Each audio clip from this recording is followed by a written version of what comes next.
Diaz. And Virginia Senator Mark Warner is adamant that D's and R's can strike a, quote, grand bargain. He's got some big ideas himself, obviously a member of the group of six. And great to have you with us, sir. Really appreciate your taking the time.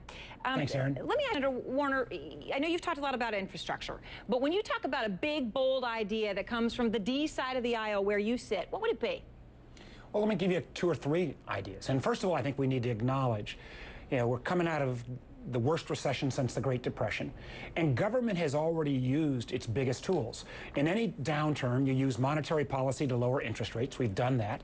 And you use government to stimulate the economy. We've kind of done that. So where do we stand now? We've got to look at what else we can do. Infrastructure Investment Bank, not a new Fannie and Freddie, but actually an infrastructure investment bank similar to what has been used in many other countries could jumpstart infrastructure. We've turned from a competitive advantage into a competitive disadvantage. Yeah, we're numbered, just to jump in quickly, number 23 in the world right now, the United States of America, on infrastructure quality. You see it in every airport you fly into anywhere else now.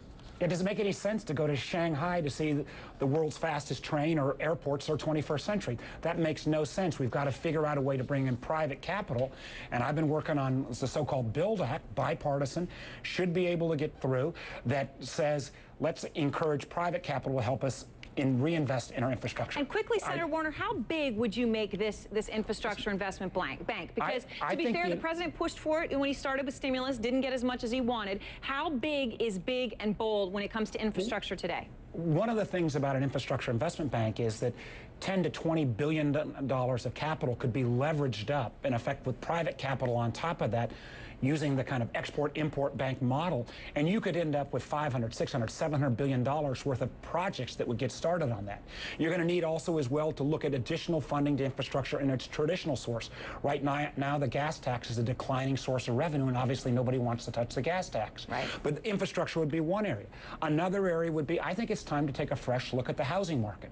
In 2008, 2009, when TARP originally came out, it was supposed to be about fixing the housing. That's right. It didn't do that. Nope. And then I think the general consensus amongst the experts was, let this housing problem just kind of work its way through. Well, in states like Nevada, California, Arizona, Florida, and the rest of the country, that's not happening. So there are some ideas out there about refinancing 20 million of the Fannie and Freddie owned mortgages at the current market rate of 4%, or take a lot of the mortgages that are underwater and move to a rent-to-own program rather than the current kind of simply having these folks go into foreclosure. Would you put principal reduction on the table? Well, listen, I voted for principal reduction, and as long as it was in a narrowly defined universe. That window is probably passed, but I actually think that vote looks better and better at this point as a way to kind of staunch the bleeding that's going on in the housing market. A bold idea around housing. But there are also, I think you have to acknowledge, a need for some smaller ideas, because there may not be the single silver bullet. So whether it's ideas about spectrum, ideas about reform of our Food and Drug Administration to get medical devices and pharmaceuticals to the market quicker, whether it's about making sure that we no longer continue to educate the best and brightest from around the world and then send them home instead of stapling a green card to allow them to start those businesses here in America. There are ideas out there. And it's nice to hear them, because your optimism and can-do attitude is what everyone wants to hear a lot more of.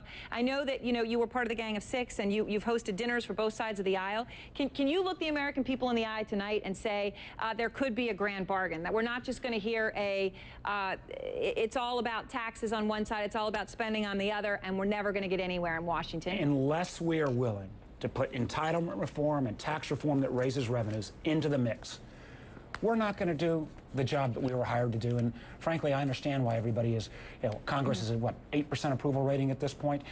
I still believe we need a $4 trillion deal that is that grand bargain. And there are 44 senators at this point, and we're still growing, that say if super committee goes large, we'll be there to support them. It's not a perfect situation. Well, I hope that they do, and I hope that you can get it done. And thank you very much. We look forward to seeing you again, sir. Thanks, Aaron. All right, well, out front next.